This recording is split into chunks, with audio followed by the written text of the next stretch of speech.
when you think about building brands that are culturally relevant? How do you approach that? Yeah.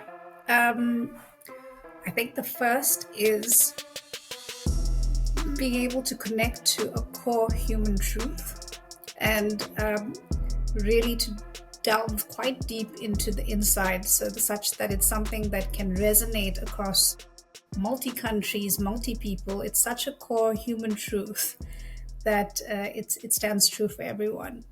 Um, so I think that's the first thing, and that's something I learned at Unilever, is that if you really strike a core human truth, the ability for that to transcend, over culture, over countries is always possible.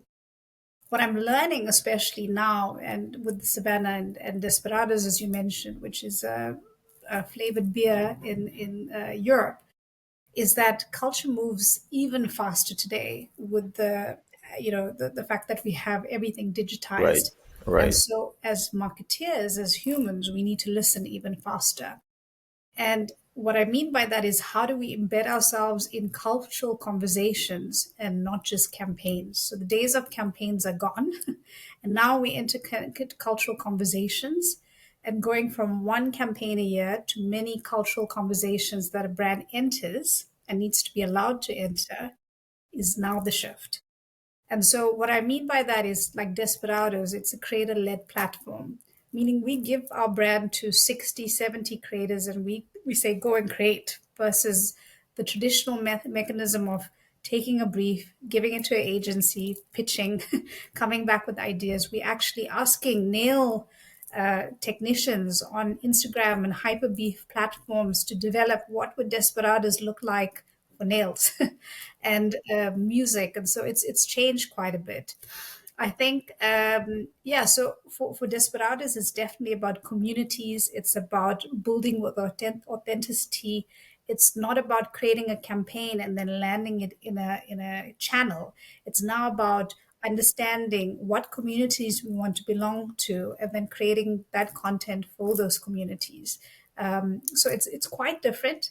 Savannah is an amazing example because I think during COVID, the reason for the success of Savannah was it became so culturally relevant because it was a brand listening to the nation, listening to the need for humor in a moment where during COVID there was no humor, but finding it in a way that was so culturally relevant that it not only became a zeitgeist iconic in that time, but it also led to amazing commercial impact. And so, yeah, my big message is culture moves faster, listen faster, and co create with communities versus the days of traditional I'm the client, you're the creator, create on my behalf. It's changed fundamentally. How do you evaluate whether a brand or maybe your brands are truly, you know, are truly, that purpose is truly embedded in what the brand is doing? How do you ensure that? Because again, I mean, in, maybe not the best excuse, but you've got performance targets, commercial targets, you've got market expansion or whatever. You've got all this real business objective, if I may put it that way. How do you ensure that purpose still sits, if not at the center of what you're doing, but somewhere in what you're doing? Yeah. So I think the first point is, or the first thing I'd respond with is purpose is super important to me. But I'm also not happy when people try to just plaster purpose on, especially on brands. You are the perfect Well, person to have this yeah, conversation with then. we are a purposeful brand. And if you understand the industry that we're in, alcohol, you have to be even more careful, even more authentic in terms of purpose driven brands and communications. So I'm hypersensitive to it because one, my bullshit radar goes off. But two, in terms of, there's a responsibility as a brand builder, but also for the company. So for me, what I believe is that if a brand is purpose led, it must live in every touch point of the brand. And so can I say every single brand that I work on is purposeful? No. Are we trying to achieve that? Yes. And in terms of purpose, it needs to be something that is deeply embedded in the DNA of that brand. And it can be like, I mean, I'll use the example of Savannah back in the day, which was how to bring humor to a nation, which you could say is that purpose driven. Yeah, people are not happy. Yeah. Humor brings a level of happiness, comfort, connection. The same with Heineken. They've spoken about bringing a socially connected world. People are spending more time than ever on phones. Bringing people together in bars just to have a chat and to connect again is quite an amazing purpose. But again, it needs to be so embedded in every single touch point that we as marketeers bring to consumers. And so I'd say for me, living purpose means living it in every touch point, living it authentically, or consumers will call bullshit. And so it's super important that you understand it, you're single minded about what you are and what you're not, and then you're consistent about it. Consistency. Consistency. And authenticity. Like, do what you say, be who you are. Don't try to, okay, today I'm Jaguar, the famous case, and then I'm something else, and people go, what are you, schizophrenic? So it really is about consistency. So, You already sound ticked off. wow, purpose is such a big, important word. It needs to be See, treated with caution, I think. I appreciate that. I appreciate that. Speaking to your point about being a category like the beer category, a cider category, um, it takes me to my next question: is how do you keep mature brands fresh and maintain relevance, especially with younger consumers who are just coming into that sort of drinking, eligibility age, if I put it that way. Because it's especially with the kind of brands you're working on. These are global brands it almost, and I can mention a number of brands that I've seen struggle with this question, with this, in terms of being a mature brand in a mature category and trying to stay fresh and relevant as new segments of consumers emerge. I've seen brands like that struggle in the Nigerian market, as an example. Stouts struggle with this with the younger consumers, so that's why this question I think is really important for me, is that how, even as you are overseeing these big mature brands in these mature categories, how do you keep the brand fresh and maintain relevance even with new sort of consumer segments emerging? Yeah, it's a timeless question. Well, I think it goes back to, and I think about every time I've entered a brand, going back to the DNA of the brand. What is the archetype? What makes this brand tick? Where did it become famous for? And like a person, that truth, that DNA of the brand is so important to maintain and keep consistent regardless of whichever brand manager works on that brand.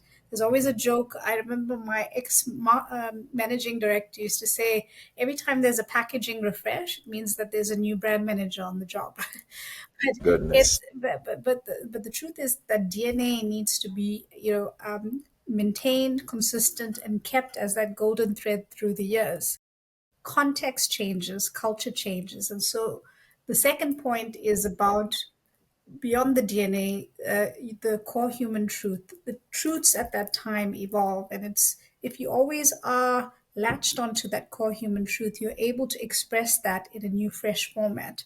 I'll use the example of Amstel, which is an amazing brand in more than 80 countries. And this brand was known for connecting and bonding. It was actually made by two friends, and that's how it was brewed. And Interesting. so the whole timeless connection has been about the authenticity of these two connecting over a beer and their friendship. And during the years, and even right now, we've just created a campaign that's a global campaign for Brazil and for Romania and for South Africa and for other markets. And the core of it, the DNA is about this bonding and connection between friends. How it shows up is totally different from maybe 50 years ago.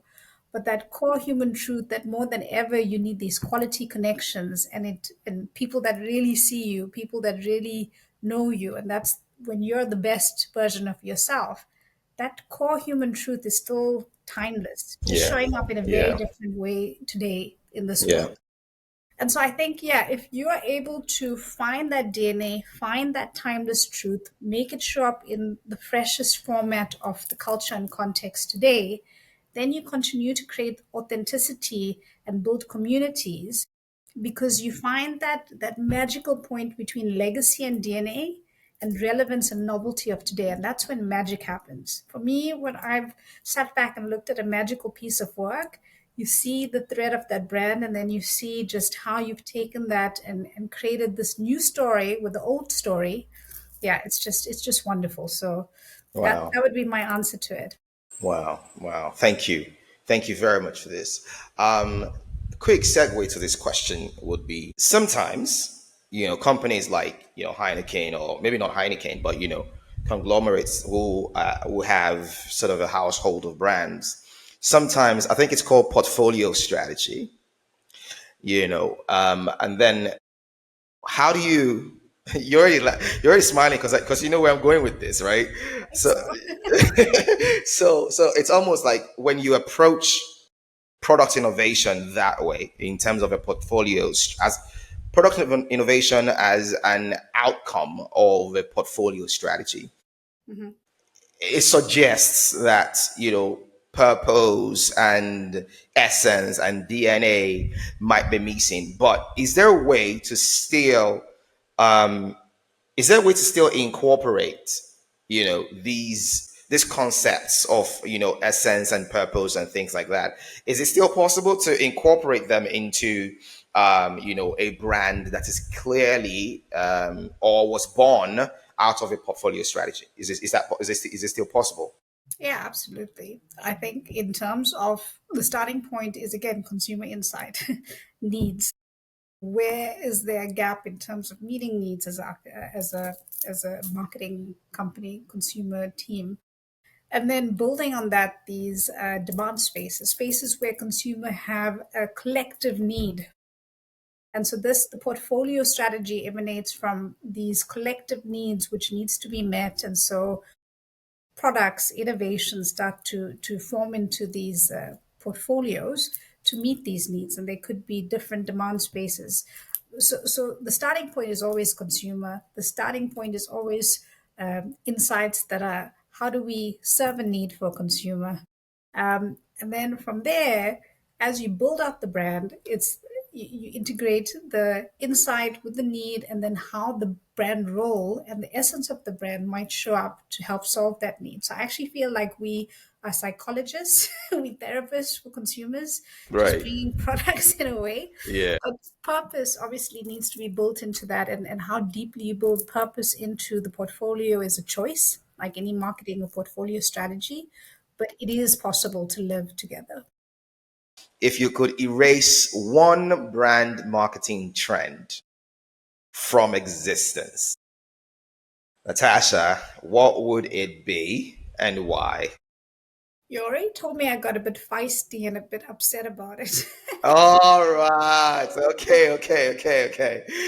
Purpose. But no, I love purpose. Oh my God, everything we do is purpose. I You're hate right. purpose washing, Yeah. where people Right. just go put this on. Oh, we've done purpose. Purpose is All right. about impact. Purpose is about following it through. Purpose is about consistency. And so I hate shallowness, and I hate like non-savvy brands that just go, we've done it, but there's no walk the talk. And so for me, if you're going to do purpose, do it properly, because otherwise it's purpose washing, and that I'd erase. Purpose washing. Okay. Yes. I'll add that to my dictionary, my marketing dictionary. All right. That's cool stuff. Now I want to talk to you about more strategy, innovation type stuff. Alcohol is a highly regulated, competitive, fiercely competitive, if I might say. So How do you push for creative bravery while balancing compliance, responsibility, and commercial impact. These are really smart MBA questions, hey? Friday afternoon, no, I like it. um, yeah, so I think as I started saying, in the alcohol category, we're even more responsible and even more aware of what we say is to consumers is so important. So I think I'll start there. My belief, and I've seen it, is constraints fuel creativity. What do I mean? A tight brief makes a creative even tighter. Clarity in terms of where this is the framework and this is how far you can go makes it even tighter because you know the space you need to create in, and it's amazing the creative potential it unleashes. In the alcohol space, we are more than just having or consuming alcohol. We're about immersive experience led campaigns, activations. So we're about experiences. And so I think it's super important in terms of this created space, how to make sure that in building a very clear, smart, clear brief, train brief, I'd even call it, we do so playing boldly and responsibly. And I think that's always such a amazing brief for creative, if I may say so myself, because it puts the boundaries in. And we've seen amazing work come out from, other even competitors, ourselves, Desperados. We have this fantastic creative idea which has come out where we've launched a music video on Spotify as our relaunch. And that came out of a few constraints, including budget. It's not just compliance, but budget as well. And so creativity is actually unlocked with more constraints, if I have to be honest. So I welcome it. And we also put it out boldly and we play boldly and responsibly. Wow. Wow. Thank you for that. Speaking about Desperados and experiences, I think, that brand goes hand in hand with, these immersive experiences. It's almost very clear that it's a brand strategy for the brand. Um, I wanted to ask you about, you know, it's almost like a brand that's living on the edge. Like it's almost like if it went any further, it could completely go left. And if it doesn't go as far, it doesn't quite sit in the realm that the brand wants to sit in. So it's like being on the edge. You get what I mean? I like But it. Yeah. yeah, and I can't help but to ask myself, like, at what points do you determine that you want to take a creative risk? Is it just about, whether or not the brand represents that? Or sometimes maybe just based off the competitive landscape, and then you feel like there might be a need to do something that is, quote unquote, out of the box or out of the box. Yeah. In what moments do you determine to take, a creative risk? Yeah, I may sound boring, but I'm going to say it because my one message at the end of it is consistency. So you can hold me to that, No worries. which is, it has to be consumer insight led.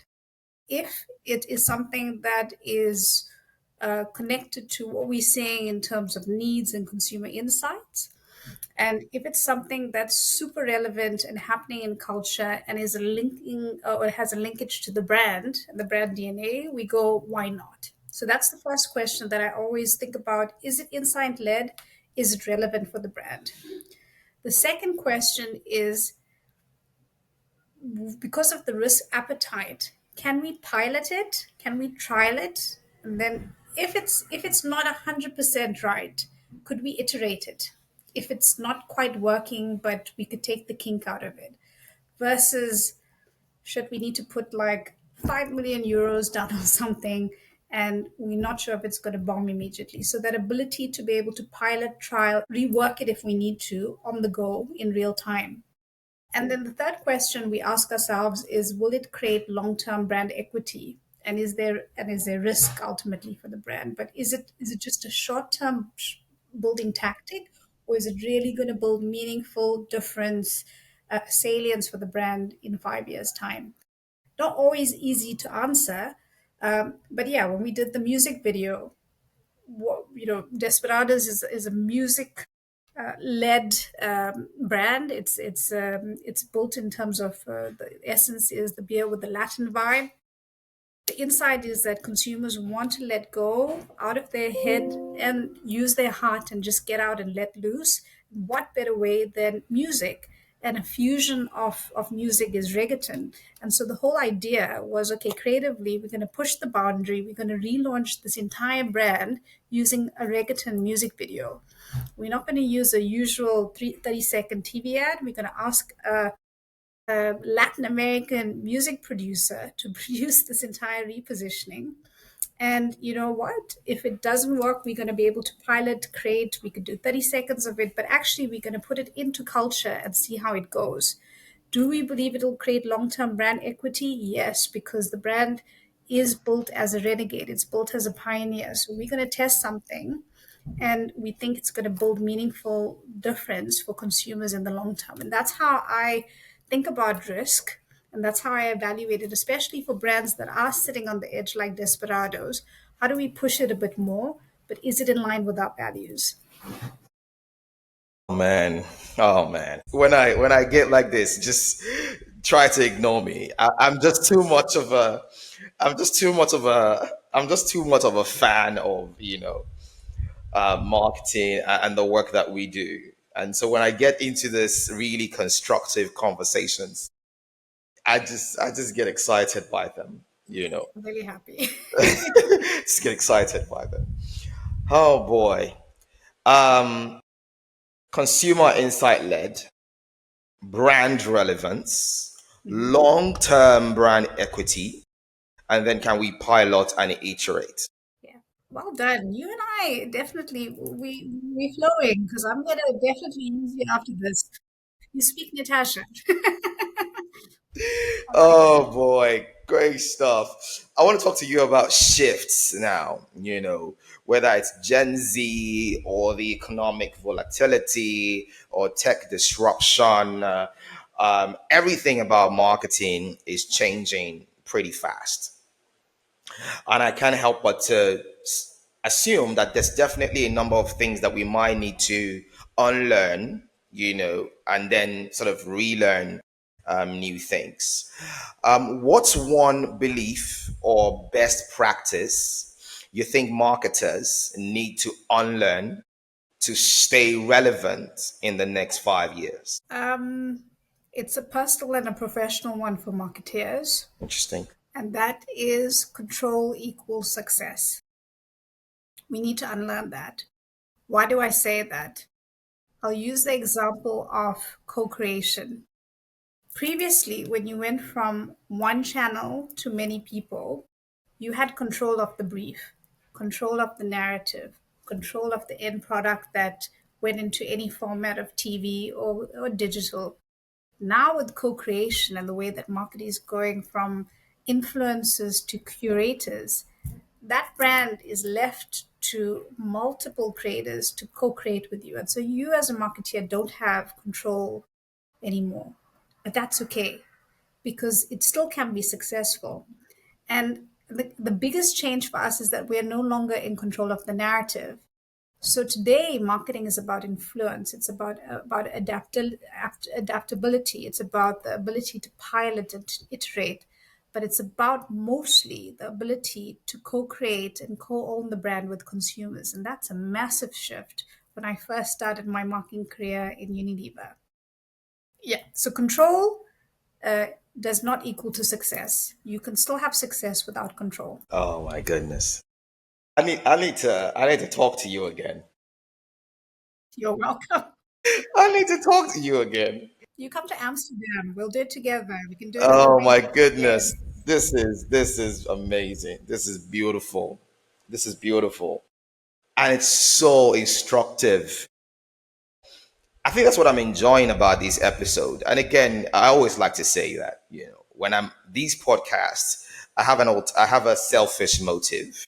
And it's that I want to have conversations that I would like to have and only hope that someone out there, finds it useful and meaningful enough to want to listen. I hope that, by the time the podcast hits 1 million subscribers or 1 million listeners, I don't start, pandering to what, people want me to talk about. I really hope so, because that's the danger of growth with this space of podcasting.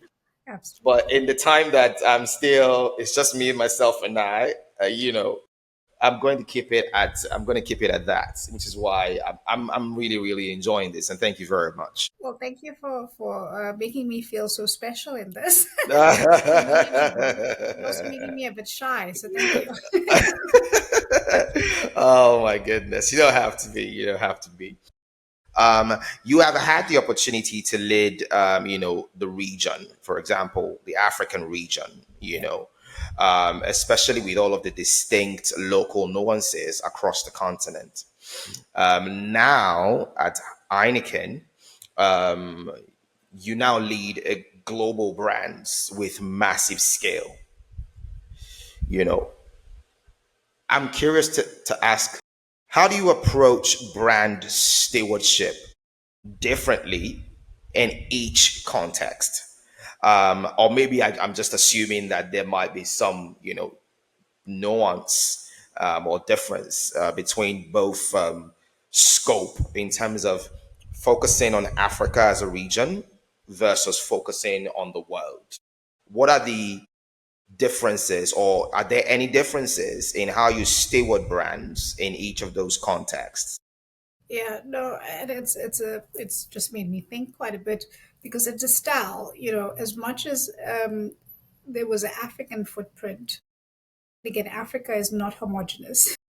Nigeria is totally different to South Africa. It's totally different Absolutely. to Mozambique. But there was more of a homogeneity than I guess if you had to go to Europe and Spain. But I think the key thing under the style was that you understood I am South African. I understand the local nuance really well, and if Right, I right, was traveling through Africa, I made it my business to understand the consumer context as well as I could. At Heineken, you're operating in over 100 countries. So the ability to know every operating company is impossible. You won't know what the context of what's happening at every given minute. You'd have a good idea, but not the depth that you'd have in a local opco.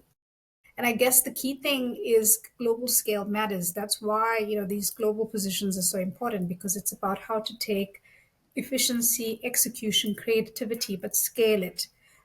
So what I think the big tension point, but it's a good tension point, is how to take local execution that wins hearts. I think about Savannah, where you knew deeply the consumer, versus Desperados, where you can understand that consumer through the local operating companies, but scale it in a way that matters. And that comes to this core human truth that can travel. So there's a difference between the two. How I concretely empower opcos and with my global team is we call it freedom within a framework, and it's a terminology that we use a lot in Heineken, where we have distinctively this is what the brand in a bottle is, and you can't touch that because that's what the core essence and DNA of the brand is. However, how you bring that to life in terms of innovation or through your below the line assets could right, differ because of the market right, context. And so right. what we create is the set, these are fixed and this is flexible. And so we then imbue that with the local operating companies to be able to translate that into a local execution, still with a global presence. So again, this co-creation, which is my word for this podcast, we're co-creating with the opcos as well because we have the fixed, this is how we'd like to see the brand show up. We're deeply listening to consumer and customer insights through the local operating company, but we're translating that into a global premium brand that can work across every touch point. So the brand feels the same in every 100 opcos you go to. Wow, wow. You just answered two questions in one. I had another question, but you've answered that question for me in terms of how you sort of maintain global consistency. with a certain level of creative freedom, especially when you want to win in local markets. And this your approach of freedom within a framework. I think it's the way to go.